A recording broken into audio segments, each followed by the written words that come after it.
বড় চুল, হাতে গিটার নিয়ে গান গাইছেন, সঙ্গে ছিল একটা সংবেদনশীল মন। পদ্মায় আহান পান্ডের আত্মপ্রকাশ হয় কৃষ কাপুর রূপে। ২৭ বছরের আহান তার প্রথম ছবিতেই কেল্লাফতে করে দিয়েছেন। চলতি বছরের অন্যতম বড় হিট দিয়েছে তার ছবি সাইয়ারা। এবার নতুন প্রস্তুতি শুরু করলেন তিনি। তবে সাইয়ারার সাফল্য ধরে বসে থাকা নয়, নিজেকে নতুনভাবে ভাঙছেন আহান। কৃষ কাপুরকে যে পেছনে ফেলে এগিয়ে এসেছেন আহানের নতুন রূপ তার প্রমাণ। ছোট করে কাটা চুল, স্বল্প দাড়ি, পরনে লেদার জ্যাকেট।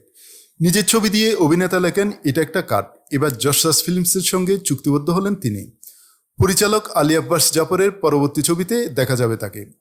মূলত গুপ্তচর বৃত্তি সংক্রান্ত অ্যাকশনধর্মী ছবি বানান পরিচালক। তার অন্যতম হিট সালমান খানের সঙ্গে টাইগার ফ্র্যাঞ্চাইজি। এবার তার ছবিতে আহানকে দেখা যাবে অন্য অবতারে, এমনটাই জল্পনা। তার বিপরীতে আছেন শর্বরী ওয়াগ। ছবির শুটিং শুরু হবে আগামী বছর থেকে। সিনেমার পর্দায় তারও অনিত পাড্ডা রসায়ন এখনও তাজা, দর্শক হৃদয়ী। এবার শর্বরী ও আহানের যুগলবন্দি কতটা ডাক কাটতে পারে দর্শক মনে, সেটা সময় বলবে।